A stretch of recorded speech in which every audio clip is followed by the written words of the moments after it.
All right, why don't you start by telling me your name and what branch of the military you were in? My name is James Morris, and I was in the Air Force. And is there a particular conflict you remember, or conflicts?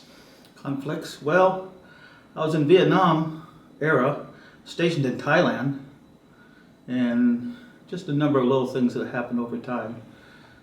Like sometimes the planes returning from their mission and plowing into the end of the runway for 1 or 2 days. That was occurring. They had to figure out why that was. Something with the radar. Is there any particular time while you were in Thailand, any particular memory that stands out, something you wanted to share? Well, it was all kind of fun because we were outside the war zone, and it was like except for the repairing the aircraft to send them on missions. Mm-hmm. Other than that, we'd have what they call the once a year battle that 3 or 4 Vietcong come all the way across Cambodia and in Thailand and attack 4 bases in Thailand. And apparently the Thais knew they were coming, so they told us they're coming. But they never get past the perimeter. Okay. You mentioned it as being a lot of fun. What was one of the most fun experiences you had? Well, what was intriguing was seeing the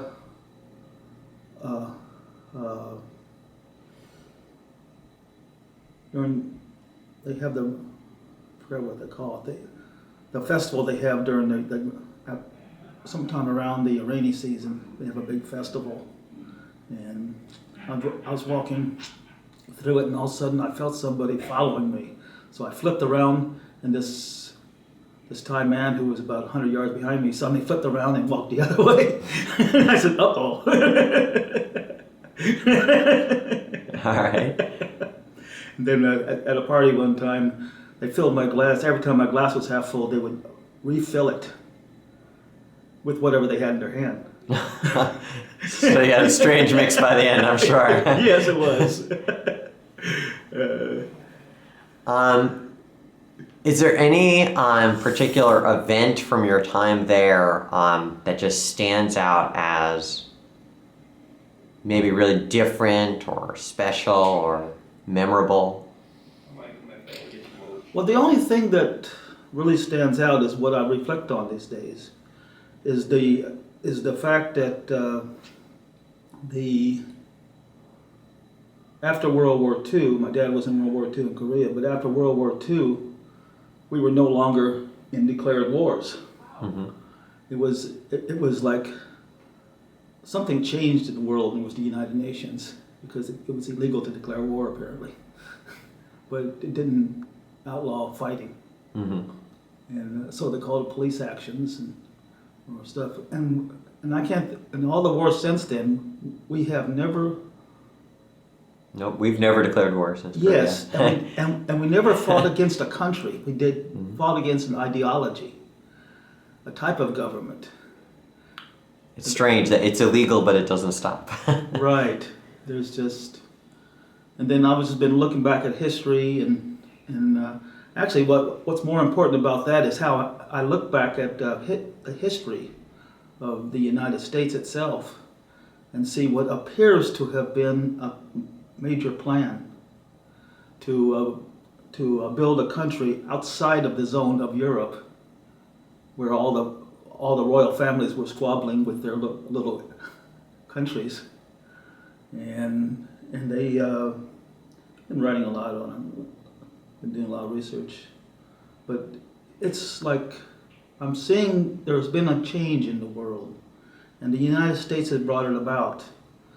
They tried to have after World War One. There was the major conflicts that I see so far have been the Napoleon era, when the entirety of Europe was after Napoleon, and so that was basically a world war, because the same countries in World War One and World War Two were still fighting, at least in Europe, and then after World War II, the United States came out of hiding and started clobbering everybody in sight, and then saying, "Go to the United Nations and talk." Mm-hmm. And I think in the future that's going to be the best thing. And I keep seeing, they talk about conspiracy theories about the one world government, but I see something different. I see a plan. There was a plan all along, and there was a conspiracy, but it was to get rid of the tendency to just go to war.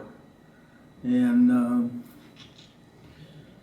so the U.S. changed over from, as the country built it on a war drum to build the country. And then once we got to the size we needed to be, with the power we needed to be, then we switched to policeman mentality, where we go around being the world's policeman, as it was once said. And that's what I see is happening. When you were serving, when you were in Thailand, did you feel like a policeman when you were there? It actually did kind of feel that way. I never considered it then, but we went over there to fight communism. Mm-hmm. But we were fighting North Vietnam, but we were trying to, and the idea was, and it was probably a lie, as most wars are, that we were going into to fight communism. We weren't there to fight North Vietnam. We were to keep communism out of North Vietnam. And I've read in recent years that Ho Chi Minh hated China and Russia, but he liked the U.S. But France didn't like him. And so at first we were playing footsies with France. And I've just learned to look behind a real story, look behind a story that's presented. And I see things that other people don't see because of that. Well, I think some people do see it, actually. But I'm trying to, ever since I was a kid, I was trying to figure out why people are mean to each other. And I wanted to be a comedian. That's why I joke and kid around. But because it uplifts people, if only temporarily. But people tended to fight each other, and or mean to each other. And I finally figured out what is a basis. You only do what you learn from others. And we had a society of fighting. We had a fighting society, and that's all people knew how to do was to fight, how to be insulting. And I finally figured out lately, because I met some people, that if I demonstrate being friendly, they'll start looking and thinking and then switch to being friendly. And I figured they grew up not knowing how to say, "Hello, friend." Something simple like that. They say, "Uh-oh." I heard one guy say, a friend is somebody you dispose of when you're through with them. Terrible way to think. But. Yes, as he was tossing a body off into the river. He says, this is a story that was related to me. He says, "That guy you're tossing in the river, isn't he your friend?" He says, well, a friend is somebody you get rid of when you don't need them anymore. But nobody ever taught you. They taught you how to be courteous in school, how to be social, but it don't teach you how to be naturally friendly. And that's what I'm starting to look more towards. Do you think we as a country have learned anything? Yeah, we had to learn the same thing we were trying to say to the other countries. And some of the other countries were already in the process of doing that, because everything that we developed here had already been being worked on in Europe by the philosophers down through the 1400s, 1300s. They were working on these ideas. And what I say was they couldn't be instituted in Europe because the royalty wouldn't allow it. Because because they didn't have a clue. But I'm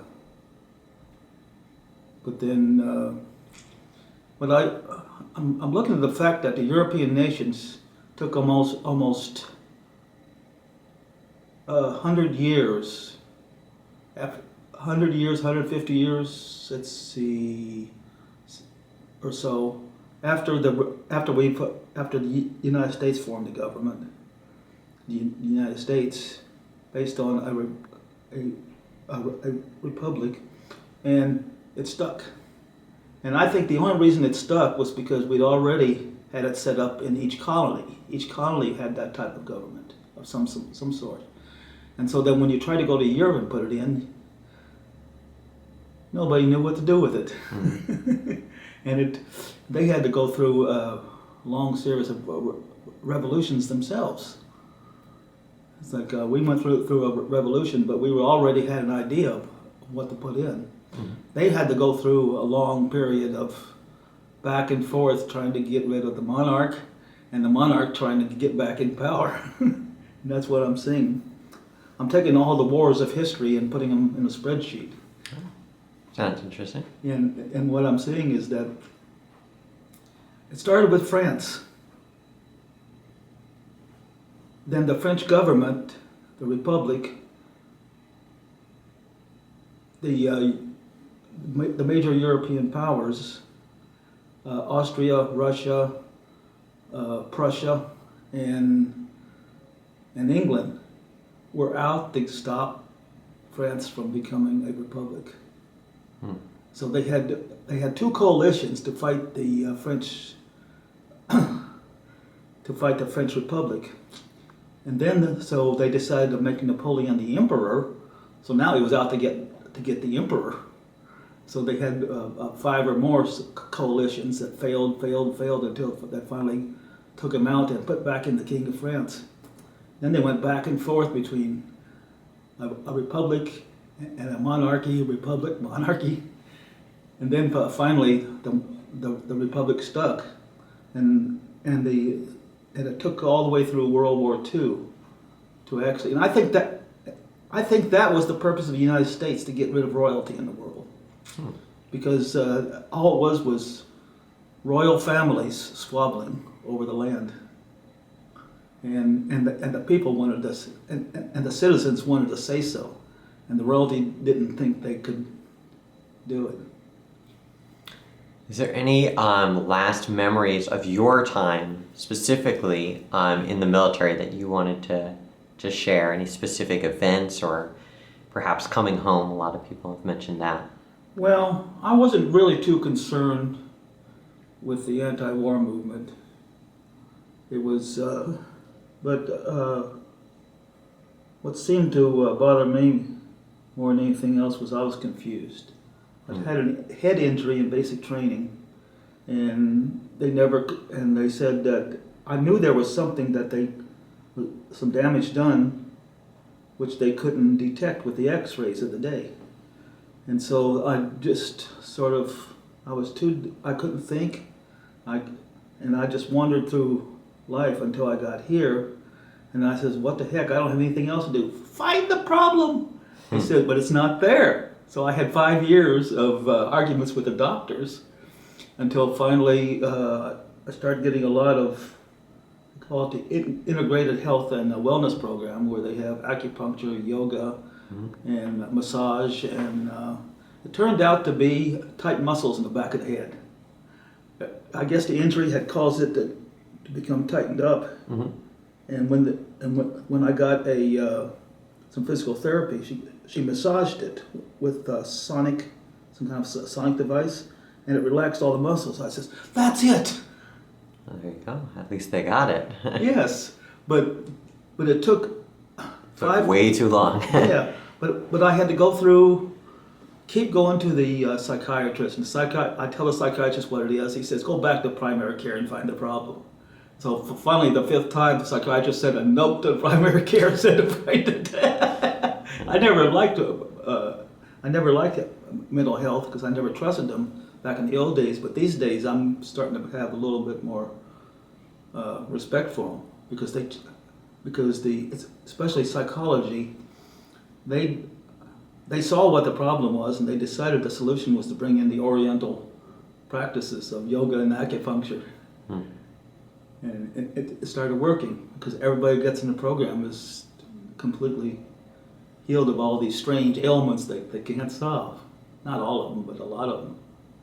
So I'm seeing actually good as I review everything. I'm starting to see, yes, there were conspiracy theories, but they were for good and not evil. Okay. And that sounds like a good note to leave off on. Yes.